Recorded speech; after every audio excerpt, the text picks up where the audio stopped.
Hello, hello, hello. Happy Monday to everyone. We have lots of new members, so hello.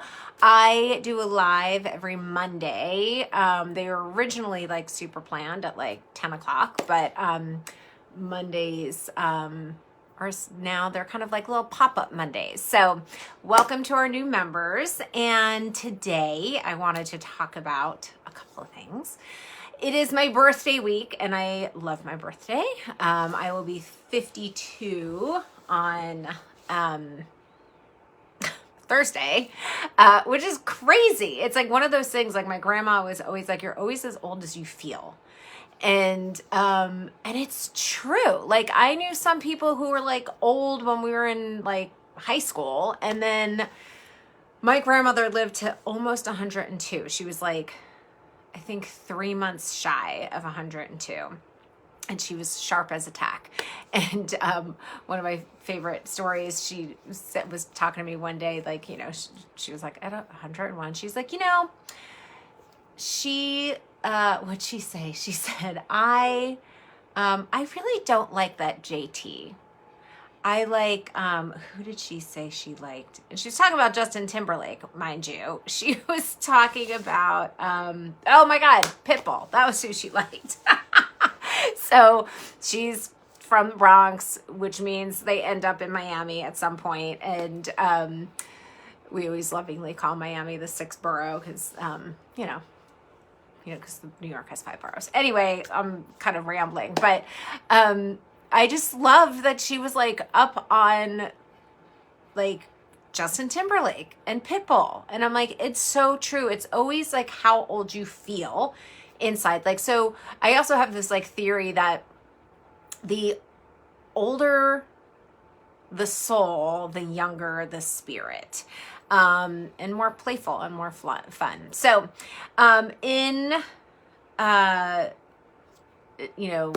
like during this time of year when it's my birthday, I do like to reflect. Shocker. Also, by the way, double Scorpio. I'm a double Scorpio, and I was in Sedona on 11/11 during the Scorpio new moon, so it was pretty powerful. I see somebody popped on, but I can never tell who pops on. But if you're popping on and you're saying hi, say hi to me in the little comments. And if you're watching this on replay, #replay, so more people could see it because of algorithms and all that kind of fun stuff. And if you're watching it live, #live, and let me know that you're here. So I always like to reflect on my birthday. It's like we are as humans so focused on what I didn't accomplish or I never did or the things, but it's like when you sit back around your birthday and you reflect about like, okay, what were all the things that happened within this year that was an accomplishment? So I like to take some time and write them out, and that's my little homework assignment for you all, is to like reflect on your life, because you don't have to wait until your birthday. My birthday happens to be at the end of the year, so I kind of do a little 2-in-1, but like it's nice to kind of reflect and be like, what have I accomplished this year? So things I have accomplished, which I was just like, oh yeah, I kind of forgot about that. Like I took over our Airbnb business. So Rob, my husband, could renovate a hotel in Leavenworth, which if you're from the Seattle area, it's like, if you're not from the Seattle area, actually, it's about 2.5 hours outside of Seattle. I took 3 weeks off with my family. Hi, Jean. I took 3 weeks off with my family and we went to Europe, and first time my girls were in Europe and they loved it. It was amazing. I started a spiritual business school. What? Did you guys even know that? If you didn't know it, I did.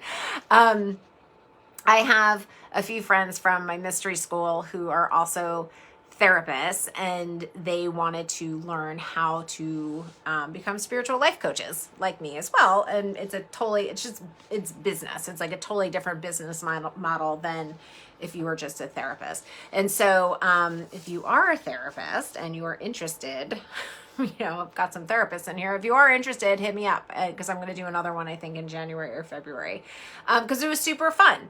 So, and it's all about like turning your wounds into wisdom and then being able to attract your ideal people energetically. So that's that. I finished the first draft of my book. So it's not a spoiler alert, but I'm writing a book, people. It's called The Whole Soul. And I'm actually like looking at my computer right here because I have to get my like a version of my second draft over to my book coach and editor. And yeah, so far I have a lot of words. So it was a really big accomplishment, and I've always been like, I have a book inside me, and I never really did anything with it, and now I'm doing something with it, so it's very exciting. Learning the art of letting go. My girls are now in high school, so that's like a whole nother ball of wax. Here's another one, another accomplishment, which is a good one. I trained a puppy. Okay, for those of you who know and have been around a while, you know I have 2 golden retrievers. I've got an almost 11-year-old, and now I have an almost 1-year-old. And so I kind of forgot how time-consuming training a puppy is and how much energy they have. So that is definitely on the accomplishment list. And I listened to my body, and I quit all of my high-intensity workouts in favor of like yoga and stretching and walking, and I'm very happy about that because I'm no longer in pain. I meditate almost daily. I am letting go and not sweating the small stuff as much, right? That's a constant work in progress.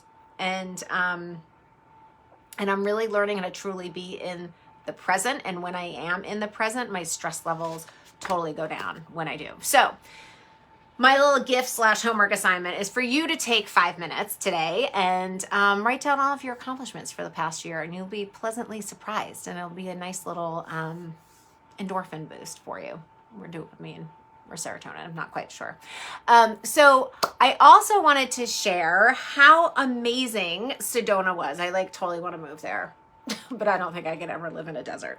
But it was amazing. Like, I had only been once before back in like the late 90s, and it was fabulous. Like, the energy was awesome, and it was like just this spiritual hippie, like, I'm like, these are my people. Like, it was so awesome. And we did some hikes, and we went on this amazing hike called the Birthing Cave, which is kind of off the beaten track. It wasn't like one of the main hot spots, but it was a feminine vortex, which was an energy field, and which was really neat. They would like I learned that you could tell that you're in a vortex because it's basically an energy spiral, just like a hurricane, just like a tornado, or like a toilet bowl flushing, or like water going down the drain. That is like a vortex. And so this is a vortex of energy, and they have masculine, which is all active and like wanting to be like in control and empowered and like having direction and moving forward. That's the masculine energy. And then there's the feminine energy, which is all like receiving and compassion and patience and nurturance. And I was like, we're going to go to the divine feminine. I was with my 2 best friends from high school, and I was like, we're good with the masculine side. We got to like get in touch with the feminine side. And so we found this birthing cave, and I will post a picture of it because it is amazing. And so anyway, the vortex is like, one of the ways that you could tell that you're at a vortex is that the juniper trees, instead of like, when you're looking at a tree and they have the bark is vertical. But when you're around the vortex, the bark of the tree actually forms a spiral. And sometimes you could even see like that the trunk actually moves. But I was like, that's fascinating. So the birthing cave was amazing, divine feminine energy. And you like walk up, and it's like a cave, like you got to climb up in there. And first of all, it looks like a heart. And as you get into the cave, it is like full on womb. Like you're like looking, it's like your legs, it literally has like an indent of like a hole. Like it was like we were in the womb of this like, of the divine feminine. It was amazing and so powerful. So that was awesome. And then we also went on I did a medium psychic reading, and the 3 of us went in, and of course Jack came through as he always does. But I was like, she was like wrapping up, and I was like, wait a second, like my grandmother had come through, and I was like, that's great. I'm totally love that my grandmother's coming through, but I'm like, I want to hear from my son. So then she like then she like kind of, I guess, found him or whatever and brought him in, and it was really, again, really powerful. Like, you know, when they say things that only you would know, I'm like, okay, this is like legit, real deal. And one of the things that he said, she's like, he wants me to tell you about your dogs.